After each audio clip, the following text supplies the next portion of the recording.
It's 1956, and somewhere in suburban America, a family of four climbs into a brand new Ford Fairlane. Dad paid for the extra two-tone paint, Mom loves the push-button radio, and the kids have a whole backseat to themselves. No car seats, no seatbelts, no nothing. They look happy, they look safe. They weren't. Somewhere in Detroit, in a boardroom that smelled like tobacco and ambition, a group of men already knew this family was going to die. They had the data, they had the technology to save them, they had a fix that cost $11. They did the math, and the math said, let them die. They knew you would die. They just calculated that burying you was cheaper than saving you. This is not a story about car accidents, this is a story about a cover-up. A 40-year conspiracy by the richest corporations in America to suppress the single most effective life-saving device ever put inside an automobile. This is the story you were never supposed to read about. This, in the dramatic tone of YouTube, is the story they don't want you to know. This is an incredible story about how the big automotive manufacturers fought to keep seatbelts out of cars. Welcome to The Car Nerd. Hello everybody and welcome back to The Car Nerd, our weekly deep dive into automotive stories that I find interesting. And this week is something a little bit darker that Derek over there has spewed up for us. And I'm hoping he doesn't go super preachy like he did on the recent Jason Hassett show episode about the Olympics. But I think this is probably one where you can preach a little bit. This is, of course, the story of the big auto manufacturers fighting against the seatbelt. But just a quick note before we jump into this. This research was obviously done by the guys here on the interwebs, which can be violently unreliable. Unfortunately, they didn't go out into the field. They didn't interview a load of Ford executives. So the reason I bring this up is, the people watching these are incredible and you guys give us amazing information. So if there's anything we've missed, anything you think needs extra context, or just something you think we should add for maybe a future episode, let us know in the comments. And while you're down there, why not hit like, comment, and subscribe? With that being said, let's jump into the entire story of the seatbelt and the fight that they had against it. The average American car in 1955 had a steel dashboard with no padding, a rigid steering column that pointed straight at your chest like a spear, doors that popped open on impact, and a windshield that shattered into 1,000 jagged knives. There were no seatbelts, no headrests, no crumple zones, nothing between you and physics. And the science was already in. The Cornell Aeronautic Laboratory had been studying real crashes since the early 1950s, and what they found was devastating. People weren't dying because their cars were crushed. They were dying because of what happened inside the car after the crash. The doctors called it the second collision. Your body hitting the dashboard, the steering column, the windshield, or worse, being ejected entirely, thrown out of the car like a rag doll, and almost every one of those deaths was preventable. I will say that actually there were certain cars in the past that were actually so poorly built and designed for crashes that in some cases they actually said being thrown from the car was safer than being inside it. It was preventable with a belt, with a padded dash, with doors that actually stayed shut. The technology existed. The science was clear. So why didn't anyone fix it? Well, because the auto industry had a story, and it was a brilliant story. One of the most effective pieces of corporate propaganda in the 20th century. They called it the nut behind the wheel. The idea was simple. Accidents aren't caused by bad cars. They're caused by bad drivers, drunks, speeders, idiots.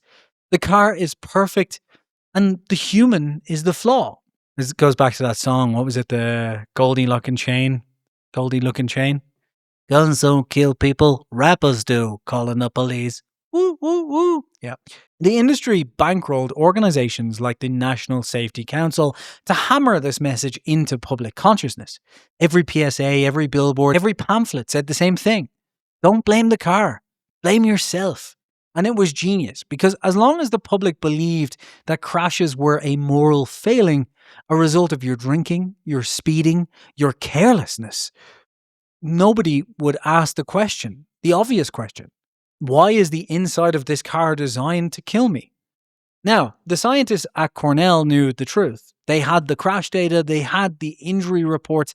They were trying to expand their research to prove once and for all which safety features worked. So they went to the manufacturers and they asked for help, for funding, for access to crash data. And General Motors said, would you believe this? They said, wasn't yes, is the opposite of yes. Anyone guess? Any takers? Yeah, General Motors said no.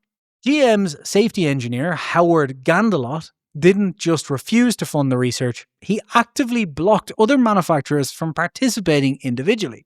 He insisted that all the contact go through the Automobile Manufacturers Association, a trade group controlled by GM.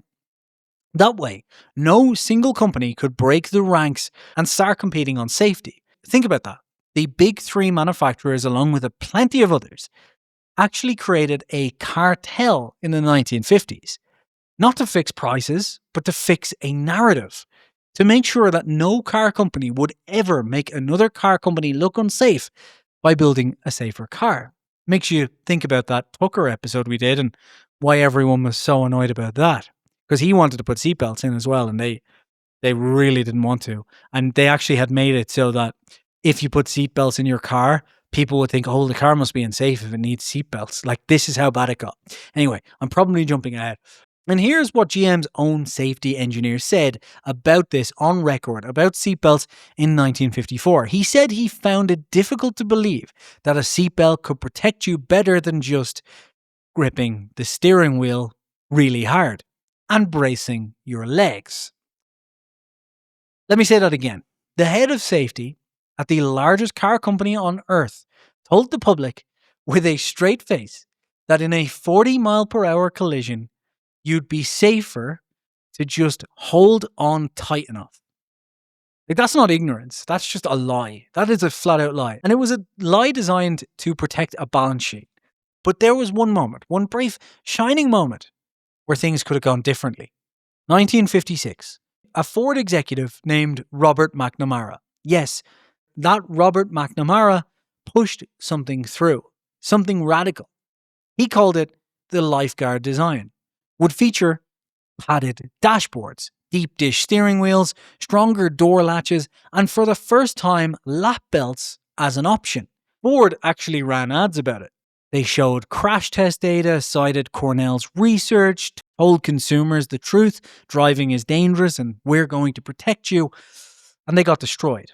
Chevrolet outsold Ford by nearly 190,000 units. The Bel Air, with its V8 and two-tone paint and its total absence of safety features, crushed Ford's lifeguard campaign. Now, were there other reasons that Ford lost? Absolutely. Chevy had a better engine, different pricing, a dozen factors. But the industry didn't care about nuance. They cared about their headline. 3 words. Safety doesn't sell. And that became the gospel of Detroit for the next 20 years. A young Ford executive named Lee Iacocca, who is famous on this channel, would repeat it like a mantra for the rest of his career.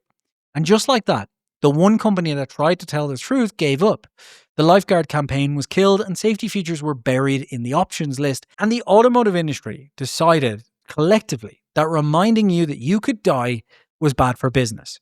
So they stopped acting to try and save you. Meanwhile, on the other side of the Atlantic, somebody actually decided to do something. In 1959, a Swedish engineer named Niels Bohlin, a guy who used to design ejector seats for fighter jets, invented the 3-point safety belt, the one that you wear today. Lap and shoulder, simple, elegant, the most effective safety device ever crafted. And here is where the story gets absolutely infuriating. Volvo gave it away. For free. They looked at this invention, this thing that would save lives, go on to save millions of lives worldwide, and they said, this is too important to own. They opened the patent. Any manufacturer on earth could use it. No licensing fee, no royalties, nothing. And the American auto industry's response was the exact same. Nothing. They shrugged. For 6 years after Volvo opened the patent, the vast majority of American cars still didn't have a 3-point safety belt. GM, Ford, Chrysler, they kept selling cars with inferior lap-only belts. Often, even those were a paid option. Their excuse? The 3-point belt was too cluttered, too inconvenient. It didn't fit the look of an American interior. Thankfully, back then it did fit the normal American because they hadn't ballooned in size by then. Sorry, I couldn't help it. If you're American and watching and you found that offensive, hit subscribe. A free technology that could save your life. And they refused it because it ruined the aesthetic of the dashboard. Then in 1965, a young lawyer from Connecticut wrote a book that changed everything. His name was Ralph Nader.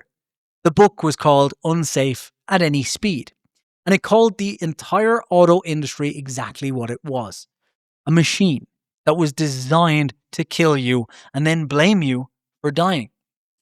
Nader argued that the nut behind the wheel theory was a corporate lie, engineered to be dangerous, that the industry had the technology to save lives and was choosing not to use it.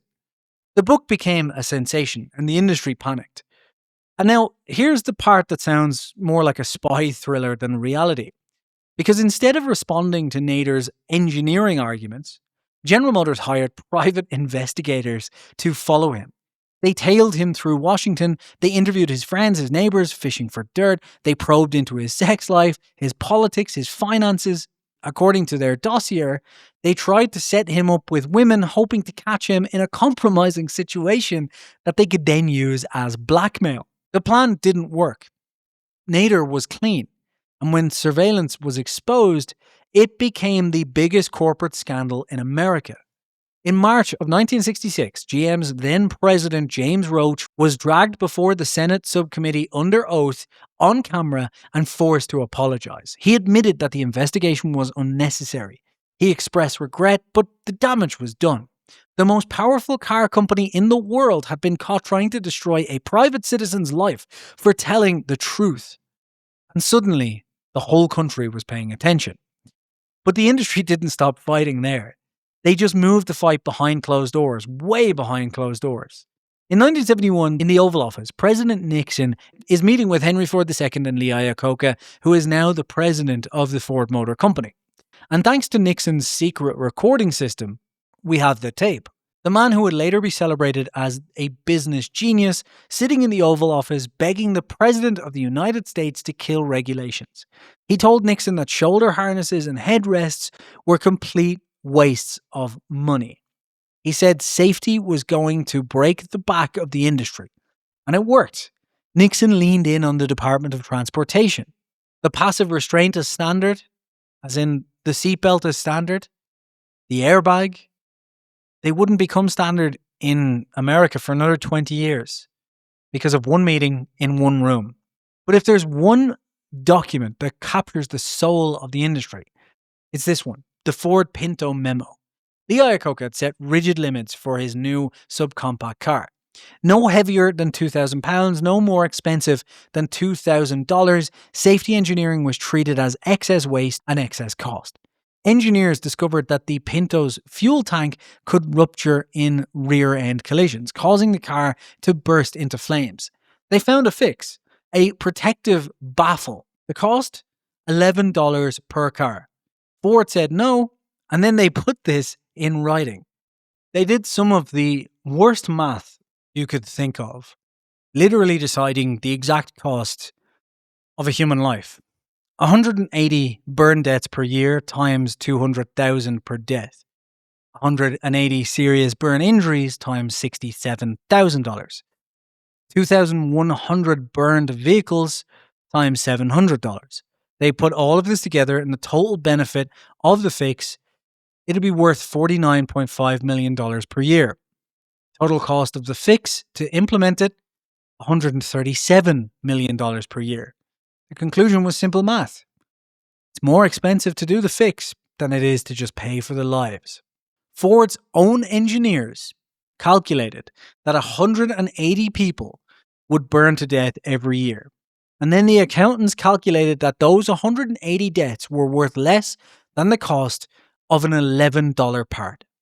This wasn't negligence. This was arithmetic. Cold, deliberate arithmetic.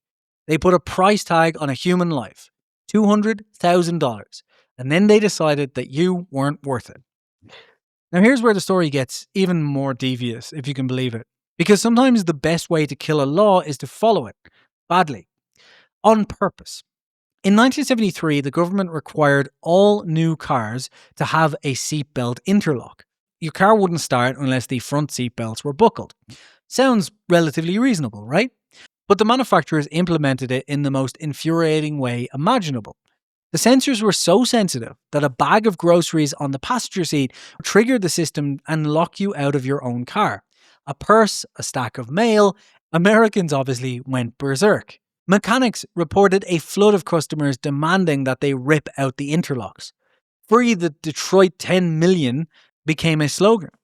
And within a year, Congress didn't just repeal the interlock mandate, they went further. They passed a law prohibiting the government from ever requiring interlocks again. They even banned the buzzers that lasted longer than 8 seconds. And safety advocates cried foul, because the whole thing had the fingerprints of sabotage on it. The industry didn't just fail to make the interlock work, they made it so annoying that the public actually turned against the very idea of a safety mandate. They poisoned the well. This is a thing that happens all the time in the corporate world. And it worked for a decade.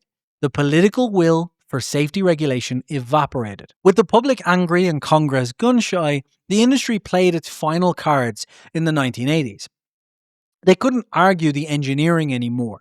Everyone knew at this point that seatbelts worked. Everyone knew at this point that airbags worked. So they changed the argument. Suddenly, seatbelt mandates weren't a safety issue, they were a freedom issue. Organizations with Citizens Against Mandatory Seatbelts popped up, arguing that the government had no right to tell you how to protect your own body, that wearing a seatbelt was a personal liberty decision. And look, that's not a crazy argument on the face of it, but here's the part that they didn't tell everyone. The industry's real target was never seatbelt laws, it was airbags. See, seatbelts are a driver's responsibility. You choose to buckle up, but airbags, those are the manufacturer's problem. So by keeping the national conversation focused on whether the government could make you wear a seatbelt, the industry avoided the question that they really didn't want to answer. Why aren't you putting airbags in your cars? It was brilliant. It was a sleight of hand. They wrapped corporate greed in an American flag and called it liberty. But now let's talk about what happens when the government finally says, enough. Because every single time a regulation was proposed, the industry made the same threat. Henry Ford II in 1966, when the federal government is about to pass the first Auto Safety Act, and the heir to one of the most powerful industrial dynasties in history sees this, he stands up and says the standards are unreasonable, arbitrary, and technically infeasible. Then he drops the bomb. He tells the country that if these standards are passed, Ford might have to shut down. That was 60 years ago. Ford is still very much open. Iacocca used the same playbook. He told Nixon that safety regulations would break the back of the industry, that the cost of compliance combined with inflation and foreign competition would destroy American automakers. I mean, maybe, I guess probably not. But anyway, this is the oldest trick in the corporate handbook. Whenever someone says stop killing people, the industry says, but the jobs, man, we need the jobs. And for decades, it worked. But the truth has a way of catching up. The Pinto lawsuits piled up. The body count became undeniable. State legislators started passing mandatory seatbelt laws one by one. And the federal government, after 2 decades of delays, loopholes, finally mandated passive restraints. By the 1990s, the industry had ran out of excuses. The lawsuits were too expensive, the public reactions were becoming toxic, and a new generation of customers, one that had grown up watching crash test footage on the evening news, started doing something the industry never expected. They started buying due to safety. And the ultimate irony is that the company that gave away the seatbelt patent, Volvo, they built their entire brand on safety. They made billions from it. It turns out that the American industry was wrong. It turns out that safety does sell, that it always did. The American auto industry was just too greedy and too tunnel vision focused to find out. So, what was the cost? That's the real question here. The exact number of people who died because of the auto industry's 40-year resistance to safety is probably impossible to calculate. But the estimates are staggering. Tens of thousands of Americans, people who would be alive today if the industry had adopted in the 1950s the technology that they had in the 1950s. Not futuristic technology, not expensive technology, a seatbelt, a padded dashboard, an $11 baffle. These weren't accidents. An accident is something that nobody could have predicted. This was predicted. It was calculated. It was weighed against the cost of a chrome bumper and a quarterly earnings call. The auto industry didn't fail to protect you. They chose not to. They chose profits. They chose aesthetics. They chose chrome over bone. That family from the intro that we were talking about, they never existed, obviously. They're a composite. But thousands of families exactly like them did exist. And thousands of them are now gone. As I said, not because the technology wasn't there, but because the will wasn't. Because somebody did the math and said those people weren't worth $11. And it's pretty disgusting. $11 for a baffle, a few dollars for a seatbelt.